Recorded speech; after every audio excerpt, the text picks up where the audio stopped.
Good morning, good morning. How's everyone? Good morning. Morning, Priscilla. Oh, this one's empty. This. Where's your most adorable accessory? She's with Grandma. Grandma's holding her on the couch.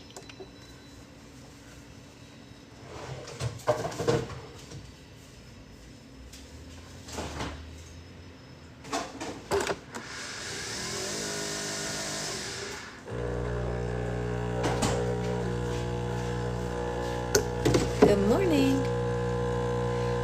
Well, Isabella, I would start by taking deep breaths, but also, can you pinpoint why you're panicking? Like, what's going on?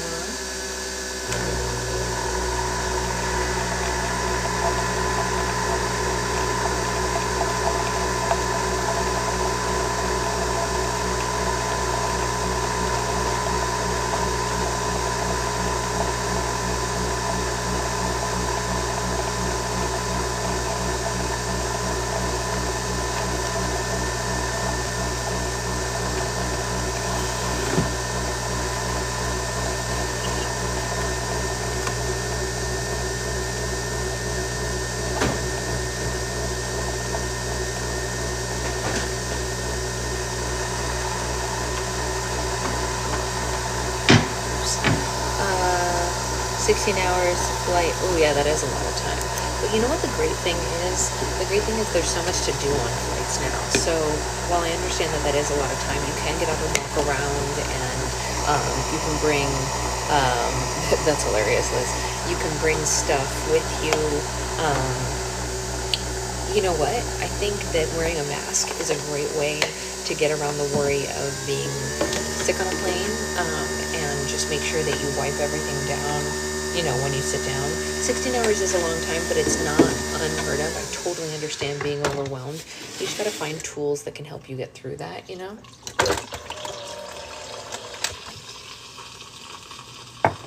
16 hours is a long time, I won't lie, but you can get up and walk around, and that's the really good part. The good part is they don't make you stay seated.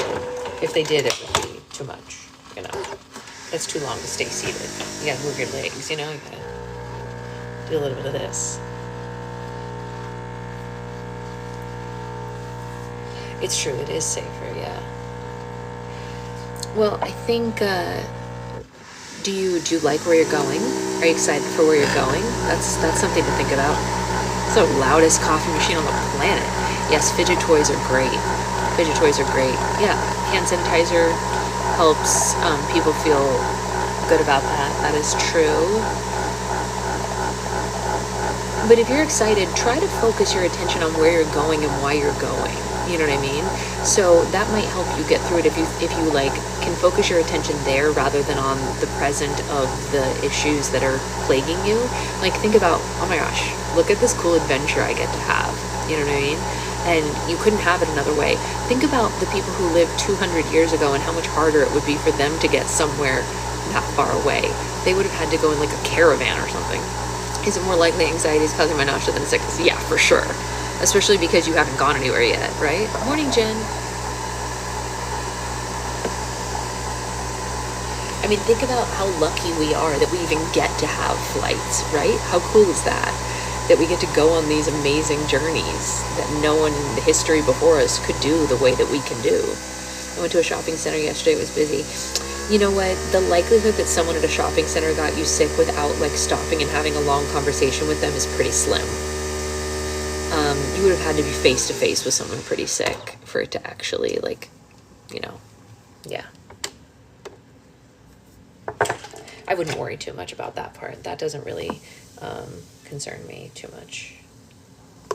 Yeah, even if you had, Isabella, bathrooms are not usually a cause of sickness. I wouldn't worry about that too much. That's not a very common issue. How's that baby?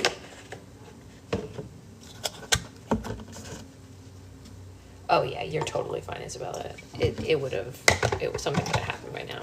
Nausea is not, you can make yourself nauseous from anxiety. Does she need me?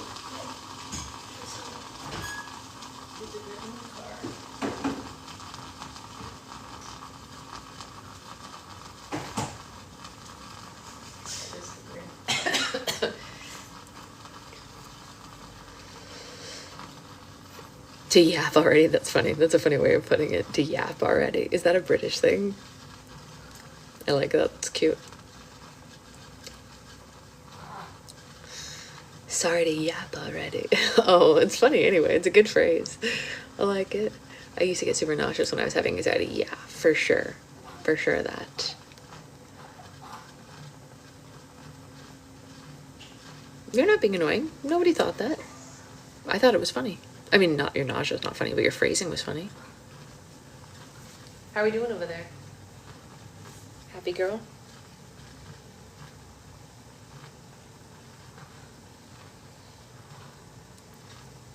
That's a really normal thing, Isabella. It also comes from like imposter syndrome and things like that, but I wouldn't let that happen here. Don't let that be a thing that you deal with in this space, you know? Somewhere else can have that. I'm a little chilly if I'm being honest. I'm used to having the baby on me and she keeps me warm in the wrap. Now I'm cold. I'm cold.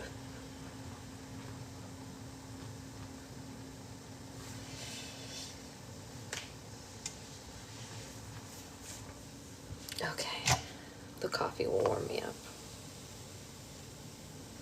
For sure.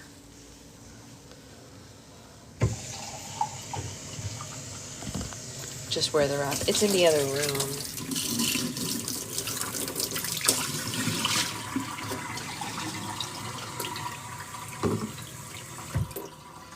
Okay, let's get that coffee. How's she doing? She's awake? All right, I'll mark it off after. It was like 37 minutes that she woke up. You can put her on me or in the bouncer if you want. Whatever you prefer. You got a break. Oh, that's amazing, Susan. I hope the best for it. Oh, give a little leggy. I've never had children before. It's not that you've never had children. It's just that this one's mine. This one belongs to me. Debbie, you turned out pretty darn good. I turned out all right, yeah. Not all right. My children are smart. Do you wanna sit on a pillow so you're more comfortable, or? My children turned out smarter than me, nicer than me, kinder than me. All right. Okay. So we are, as you all know, reading Mockingjay. Could we possibly? I'm so sorry to be a stickler, but could we have quiet toys during book club? You picked up all the loudest toys on the planet. You are the cutest girl in the world, I'll tell you that much. There you go. That's right. All right. So we are on Mockingjay, and we are on chapter 9, page 115. I mean, by she, I meant my mom, not the baby. The baby didn't pick up anything. The baby's just sitting in her bouncer. I'm gonna have one more sip to try to warm myself a little before we... I know, it's weird, right, Avery? It's true, Christy, quite frequently. That's Pierre. We love Pierre. You might have broken a toe. Ooh, that sounds not good. Morning, Julia. All right, so we are on chapter 9, page 115, and here we go. I stopped trying to sleep after my first few attempts are interrupted by unspeakable nightmares, and after that I just lie still and do fake breathing whenever someone comes in to check on me. In the morning, I'm released from the hospital and instructed to take it easy.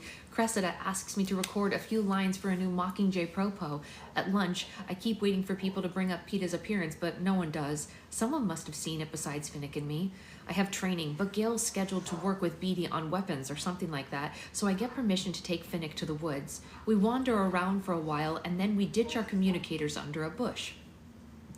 When we're at a safe distance away, we sit and we discuss Peeta's broadcast.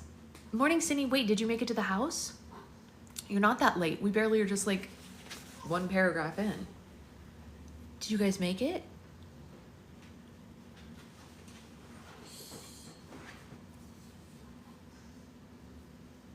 Yay! Congrats, Cindy. We've been waiting for this like almost as long as book club has existed. Let's go. All right. I haven't heard one word about it. No one's told you anything? Finnick says, and I shake my head. He pauses before he asks, not even Gale? I'm clinging to a shred of hope that Gale honestly knows nothing about PETA's message, but I have a bad feeling that he does. Maybe he's trying to find a time to tell you privately? Maybe, I say. And we stay silent so long that a buck wanders into range, and I take it down with an arrow. Finnick hauls it back to the fence. For dinner, there's minced venison in the stew, and Gale walks me back to compartment E after we eat. When I ask him what's been going on, again, there's no mention of PETA. As soon as my mother and sister are asleep, I slip the pearl from the drawer and I take a second sleepless night clutching it in my hand, replaying PETA's words in my head. Ask yourself, do you really trust the people you're working with? Do you really know what's going on? And if you don't, find out. Find out? What? From who? How can Peter know anything except what the capital tells him? It's just a capital propo, more noise. But if Plutarch thinks that it's just a capital line, why didn't he tell me about it? Why hasn't anyone let me or Finnick know? Under this debate lies the real source of my distress. PETA. What have they done to him, and what are they doing to him right now? Clearly, Snow did not buy the story that PETA and I know nothing about the rebellion, and his suspicions have been reinforced now that I've come out as the Mockingjay. PETA can only guess about the rebel tactics or make up things to tell his torturers. Lies, once discovered, would be severely punished. How abandoned by me he must feel. In his first interview, he tried to protect me from the capital and the rebels alike, and not only have I failed to protect him, but I brought down more horrors upon him. Come morning, I stick my forehead in the wall and I stare groggily at my forearm in the wall, and I stare groggily at the day's schedule. Immediately after breakfast, I'm slated for production. In the dining hall, as I down my hot grain and milk and mushy beets, I spot a communicuff on Gale's wrist.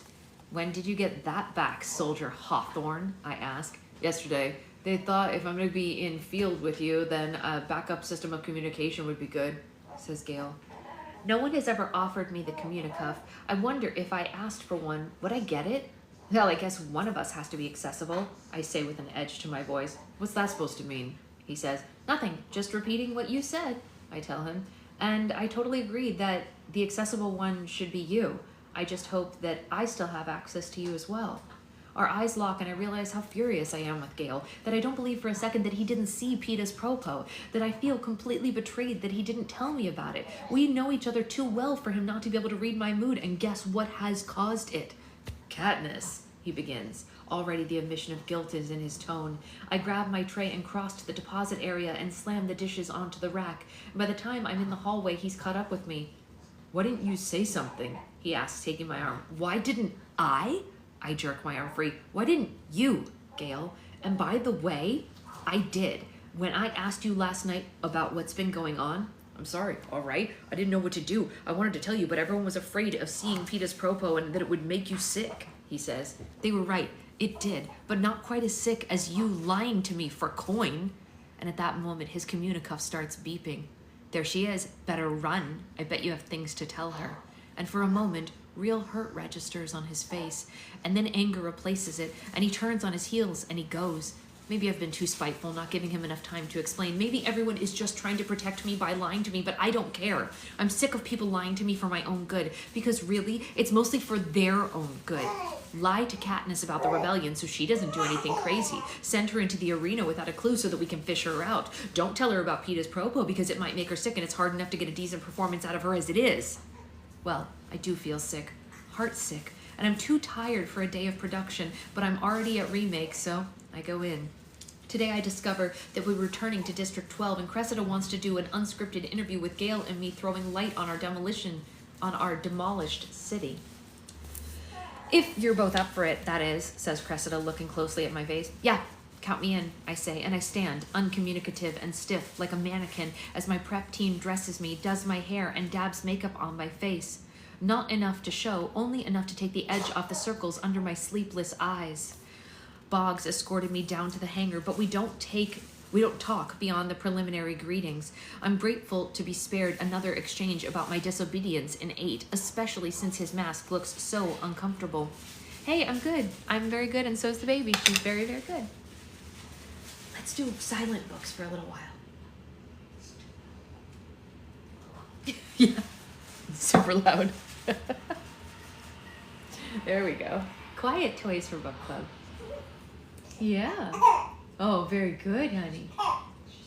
She's mad. Oh, she doesn't look mad. She looks pretty happy. Oh, yeah. She can come sit with me if she needs to. She's used to sitting for book club. At the last moment, I remembered to send my message to my mother about leaving 13, and I stressed that it won't be dangerous. We board a hovercraft for the short ride to 12, and I'm directed to the seat at a table where Plutarch, Gale, and Cressida are poring over a map. Plutarch's brimming with satisfaction as she shows me the before and after effects of the first couple of propos. The rebels, who were barely maintaining a foothold in several districts, have now rallied. They've actually taken 3 and 11, the latter so crucial since it's Panem's main food supplier. And they all have main inroads in several other districts as well. Hopefully, where are you going? No, I'm just walking. What? Just walking. Oh, she doesn't need to walk. Here, do you want to give her to me? If she's restless, I can hold her. Well, don't go where I can't see. It's gonna make me nervous. I'm not. I'm just standing in a circle. Okay. Well, don't trip either. There's so much stuff there. You can sit on the couch. Hey, Naisa. At the last... Oh, sorry, I already read that. Plutarch is brimming with satisfaction. Blah, blah, blah, blah. We read that. Sorry, guys. Yeah, hopeful. Very hopeful indeed, says Plutarch. Fluvia is going to have the first round of We Remember spots ready tonight so that we can target the individual districts with their dead. Phoenix is absolutely marvelous. It's painful to watch, actually, says Cressida. He knew so many of them personally.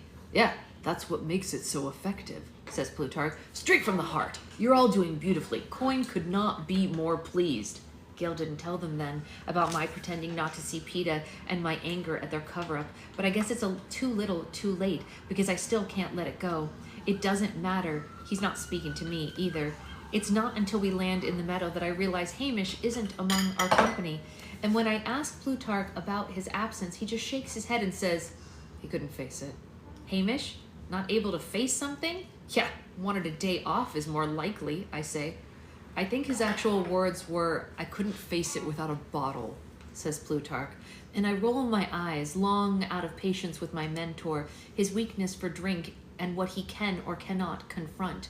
But about 5 minutes after my return to 12, I'm wishing that I had a bottle myself.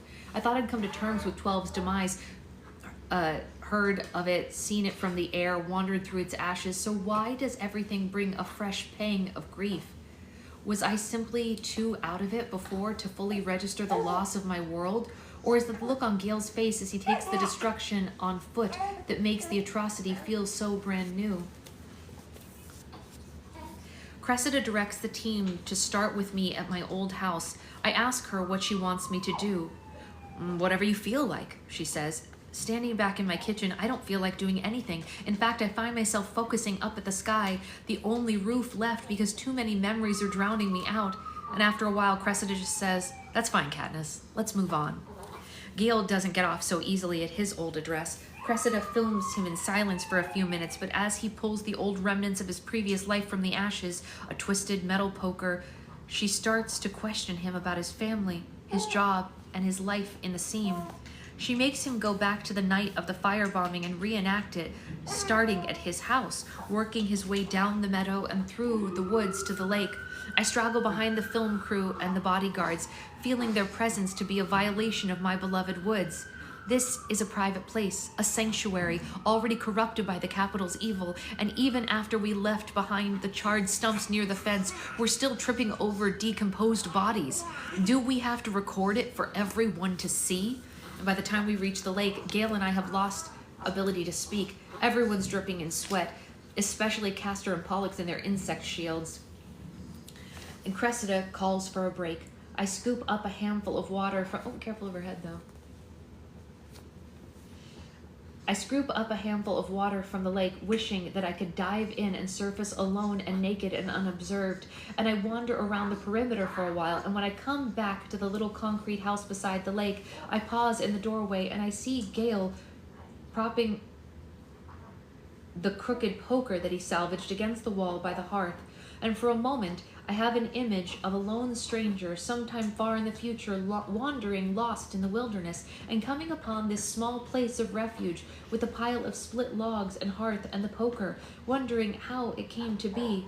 Gale turns and meets my eyes, and I know he's thinking about our last meeting here, when we fought over whether or not to run away. If we had, would District 12 still be there? I do think it would, but the capital would still be in control of Panem as well. Cheese sandwiches are passed around and we eat them in the shade of the trees. I intentionally sit at the far edge of the group next to Pollux so I don't have to talk. No one's talking much, really.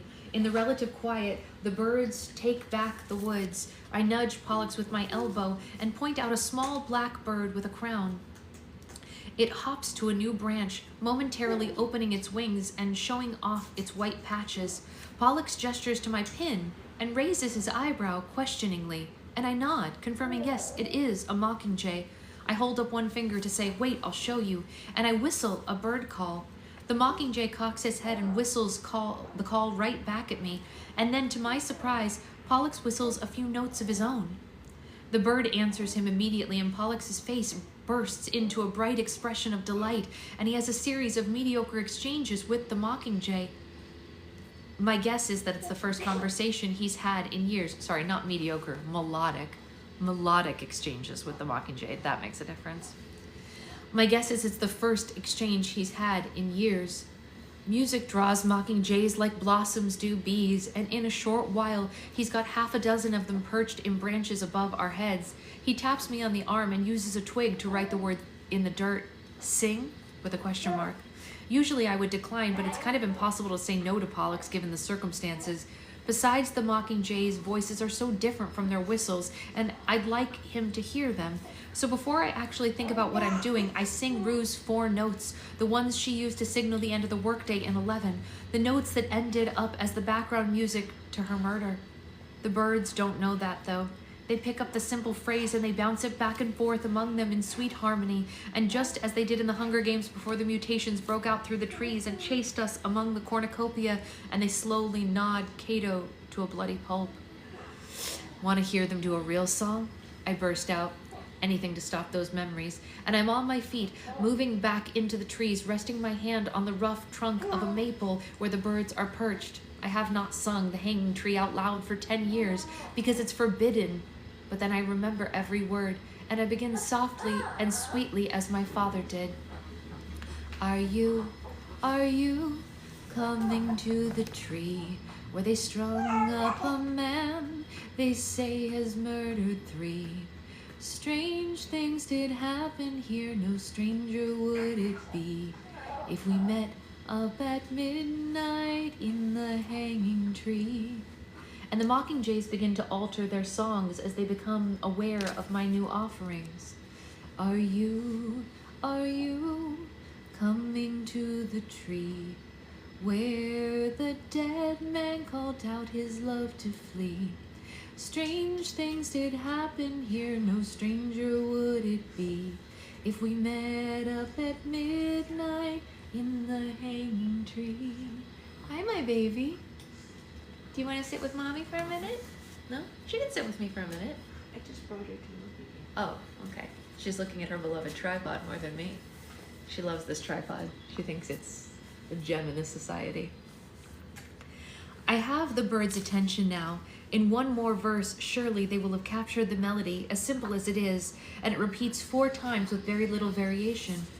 Are you coming to the tree where I told you to run so we would both be free? Strange things did happen here, no stranger would it be if we met up at midnight in the hanging tree. And there's a hush in the trees, just the rustle of the leaves in the breeze, but no birds, mockingjay or other. Peter's right. They do fall silent when I sing, just as they did for my father. Are you coming to the tree where a necklace of ropes side by side with me? Strange things did happen here, no stranger would it be if we met up at midnight in the hanging tree. Hi, happy girl, you like that? Is that pretty? Yeah, was that pretty? You like it? Was that nice? Yeah. The birds are waiting for me to continue, but that's it. That's the last verse. And in stillness, I remember the scene. I was home from a day in the woods with my father, sitting on the floor with Prim. She was just a toddler singing the hanging tree, making us necklaces out of scraps of old rope like it said in the song, not knowing the real meaning of the words. The tune was simple and easy to harmonize to, and back then I could memorize almost anything set to music after a round or two. And then suddenly my mother snatched the rope necklaces away and was yelling at my father, and I started to cry because my mother never yelled. And then Prim was wailing, and I ran outside to hide. And it's exactly one hiding spot in the meadow under a honeysuckle bush, and my father found me immediately. He calmed me down, and he told me everything was fine, only we would better not sing that song anymore. My mother just wanted me to forget it, so of course every word was immediately and irrevocably branded to my memory. We didn't sing it anymore, though, my father and I, or even speak of it.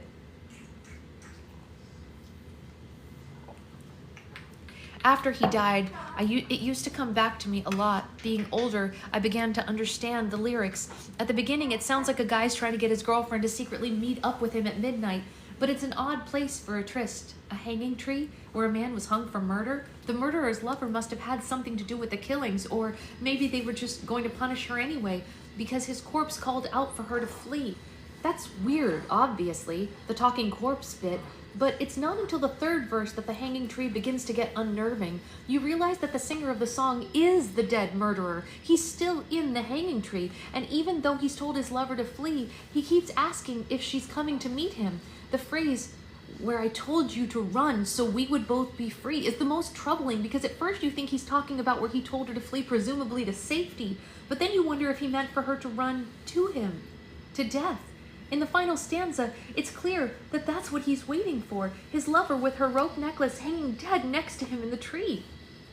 I used to think about the murderer, thinking it was the creepiest guy imaginable, but now, with a couple of trips to the Hunger Games under my belt, I decide not to judge him without knowing more details.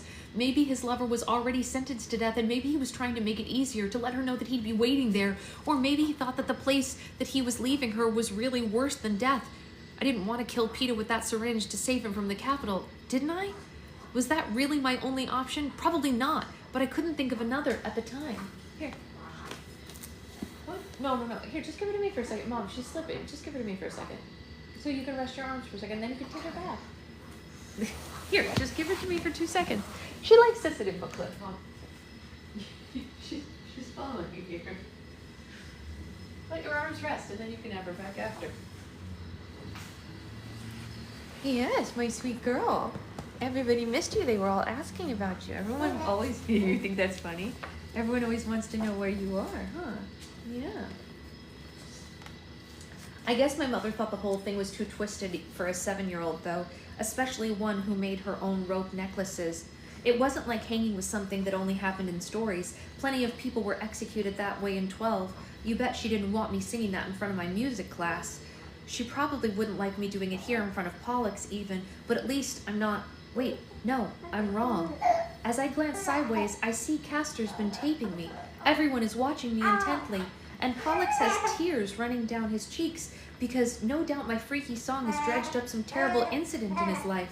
Great.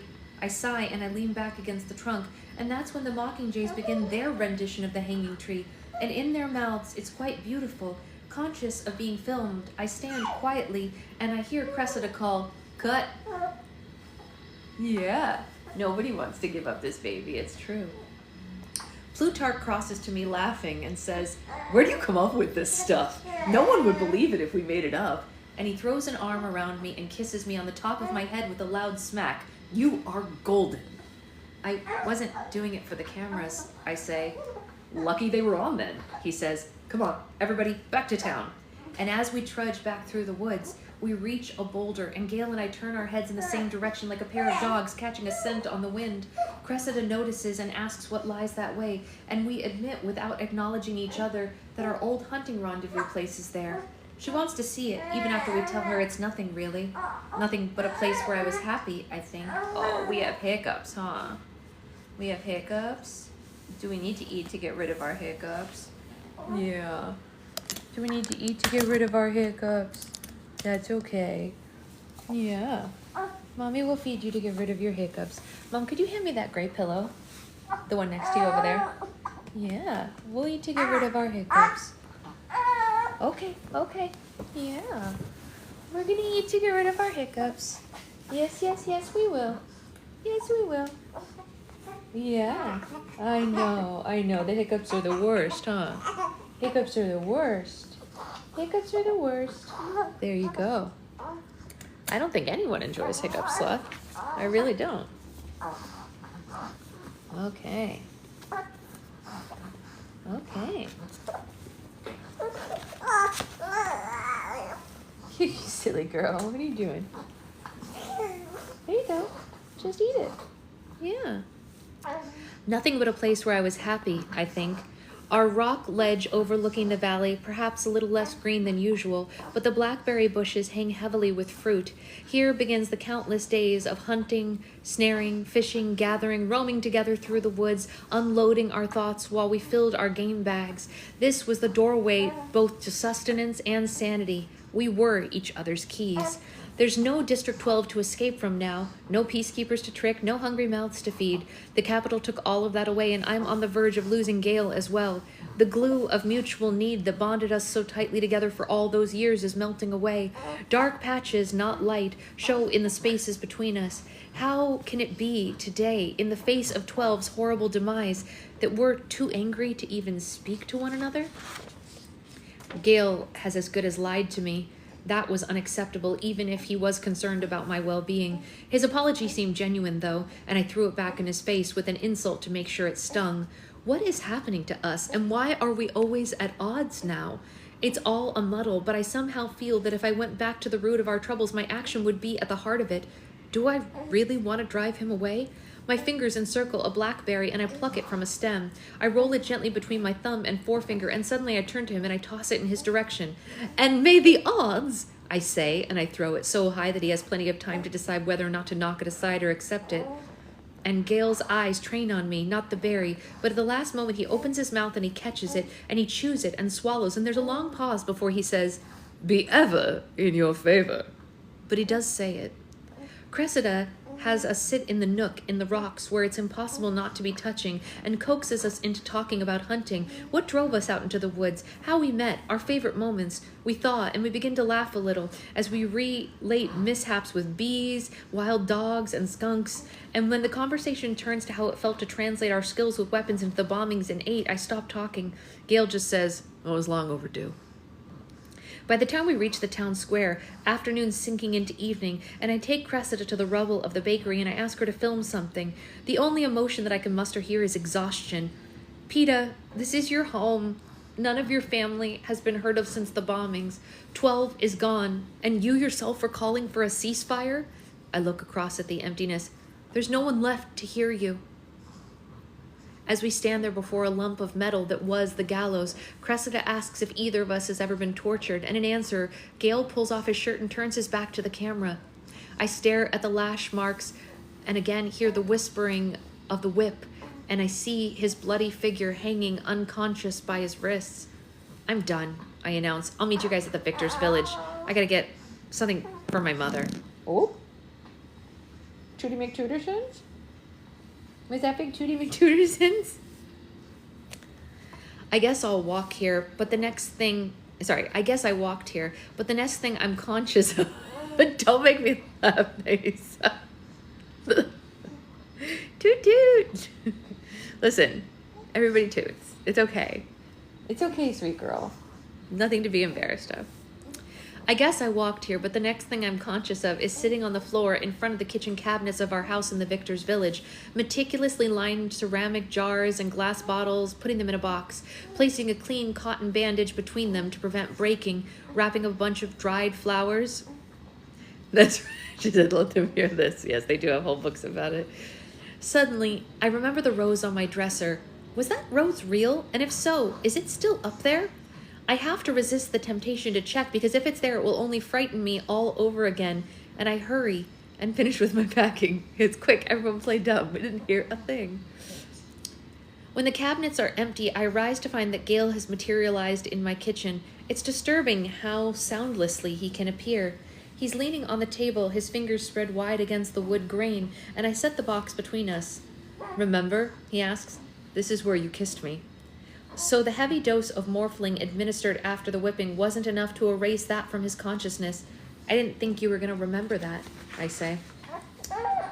What's the matter? I would have to be dead to forget, and maybe not even then, he tells me. Maybe I'll be like that man in the hanging tree, still waiting for the answer. Gale, who I have never seen cry, now has tears in his eyes. What's wrong? Your food's right there. What's wrong? What's wrong?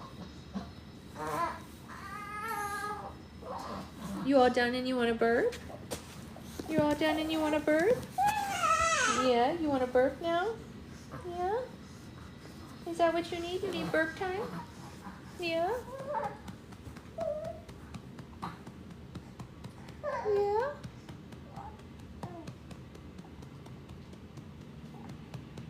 We need burp time? We need a little burpy burp? Okay, where were we?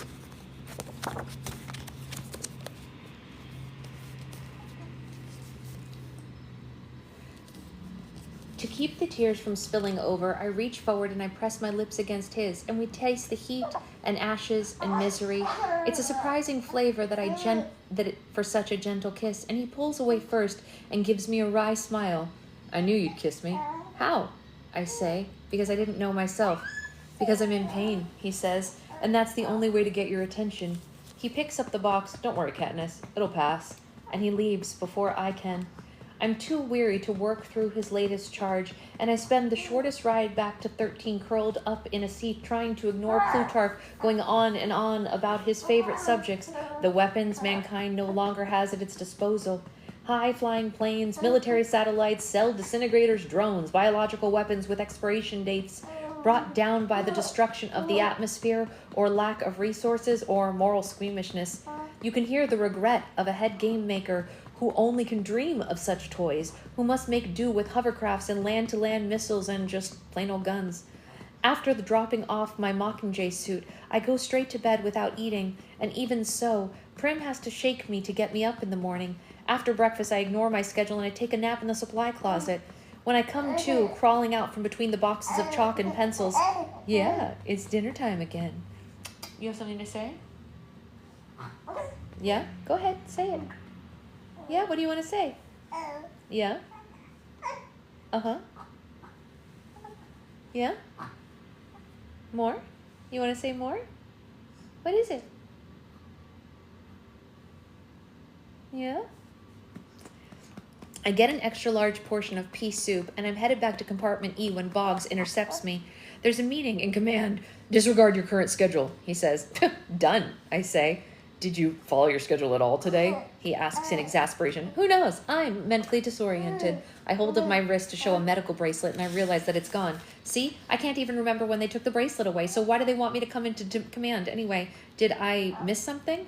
I think Cressida wants to show you the 12 propos, but I guess you'll see them when they air, he says. That's what I need a schedule of, when the propos air, I say, and he shoots me a look but doesn't comment further. People have crowded into command, but they saved me a seat between Finnick and Plutarch, and the screens are already up on the table showing the regular capital feed. What's going on? I ask. Aren't we seeing the propos of 12? Oh, no, says Plutarch. I mean, possibly. I don't know exactly what footage BT plans to use. BT thinks that he found a way to break into the feed nationwide, says Finnick, so that our propos will air in the capital too. And he's working on it in Special Defense right now. There's live programming tonight. Snow's making an appearance or something like that. I think it's starting now. And then the capital seal appears, underscored by the anthem, and I'm staring directly into President Snow's snake eyes as he greets the nation. He seems barricaded behind a podium with the white rose in his lapel is in full view. The camera pulls back to include PETA off to one side in front of a projected map of Panem. Yeah, what else do you want to say? You don't like President Snow, do you? Nobody likes President Snow. He's a bad guy. He's sitting in an elevated chair, and his shoe is supported by a metal rung. The foot of his prosthetic leg taps out a strange and irregular beat. Beads of sweat have broken through the layer of powder on his upper lip and forehead, but it's the look in his eye, angry yet unfocused, that frightens me the most. He's worse, I whisper, and Finnick grasps my hand to give me an anchor, and I try to hang on. PETA begins to speak in a frustrated tone about the need for the ceasefire. He highlights the damage done to key infrastructure in various districts, and as he speaks, parts of the map light up, showing images of destruction. A broken dam in District 7, a deranged... Oh, really? Really? What then? What then? Yeah? Yeah? You want to go in your bouncer? Grandma, can you hand us our bouncer? Yeah. Yeah, we'll go in our bouncer. We just put it right here so Mommy can see you. Yeah, you want to see Mommy read? Okay. Okay. You can see Mommy read. It's okay. Yeah. Here you go. Oh, no. You don't want to see Mommy read?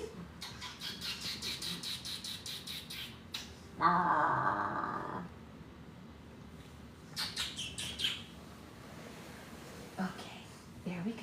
Ready? 1, 2, aboo! Yeah, that was good. That was good. There's a granary collapsing after a fire, and all of these things he attributes to rebel action. Bam! Without warning, I'm suddenly on television, standing in the rubble of the bakery. Plutarch jumps to his feet. He did it! Beatty broke in! The room's buzzing with the reaction when PETA's back distracted. He has seen me on the monitor. He tries to pick up his speech by moving on to the bombings of the water purification plant when a clip of Finnick talking about Rue replaces him. And then the whole thing breaks down into a broadcast battle as the Capitol tech masters try to fend off Beatty's attack. But they're unprepared, and Beatty apparently was anticipating that he would not hold on to control long. He has an arsenal of 5 to 10 clips to work with, and we watch the official presentation deteriorate as it's peppered with choice shots from our propos. Yeah, crazy, right? Can you believe that happened? I know, it's crazy. Plutarch's in spasms of delight, and most everybody is cheering Beatty on, but Finnick remains still and speechless beside me. I meet Hamish's eyes from across the room and see only my dread mirrored back at me, the recognition that with every cheer PETA slips further and further from our grasp. The capital seal is back, accompanied by a flat audio tone. This lasts about 20 seconds before Snow and PETA return. The set is in turmoil. We're hearing frantic exchanges from their booth, and Snow plows forward, saying that clearly the rebels are now attempting to disrupt the dissemination of information that they find incriminating, but both truth and justice will reign. The full broadcast will resume when security has been reinstated, and he asks PETA if, given tonight's demonstration, he has any parting thoughts for Katniss Everdeen. At the mention of my name, PETA's face contorts in effort. Katniss, how do you think this will end? What will be left? No one is safe, not in the capital, not in the districts, and you, in 13. He inhales sharply as if fighting for air. His eyes look insane. You'll be dead by morning. Off camera, Snow orders, end it! And Beatty throws the whole thing into chaos by flashing a still shot of me standing in front of the hospital at 3-second intervals. But between the images, we're privy to the real-life action being played on the set. PETA's attempt to continue to speak, the camera knocked down to record the white tile floor, the scuffle of boots, the impact of the blow that has been inseparable from PETA's cry of pain, and his blood that splatters on the tiles. Whoa. Whoa, my sweet girl. Whoa, whoa, whoa. Can you believe that? Can you believe it? Hey, Brittany. So the next thing is part 2, the assault. Because we have Grandma here and we're such an excited mood. We're going to stop there today because the next chapter is very long and we won't have time to read it. But I wanted to tell everyone who heard me talk about the podcast thing yesterday, I'm supposed to have a meeting about that today. So hopefully I'll have more information for you guys on that soon. And that should be fun, right? Right? What do you think? Do you want to tell them if it will be fun or not? Are you going to come to the meeting? Are you going to come to the meeting? Yeah. What do you want to say about it? Do you want to have a podcast? What do you want to tell the other babies? What do you want to tell the other babies? Yeah, it is crazy. I feel really bad for PETA. I know I just like cut off our discussion about it, Avery, but you're right. That is crazy, and we got to know what is happening. Yeah, Christy, I'll have more information soon. Tell them all about it. Tell the other babies. Tell Ember. Tell Ember that you want to talk to her. Yeah? Yeah. Okay. You want to say goodbye to everybody? Woo! Woo! Hi. Hi. Very good. Very good. Do you want to do it again? Say hello. Very good. Hello. Very good. Very good. Hi. Hi. Hello. Very good. Very good. Hello. Oh, you're totally fine, Isabella. You don't have to apologize for that. Okay, so just a reminder, tonight is Patreon's Q&A of the month. If you are a Patreon person but you are not available tonight, there is a post that I posted where you can pre-submit your questions because it will be recorded, and that way you will be able to see your question answered afterwards.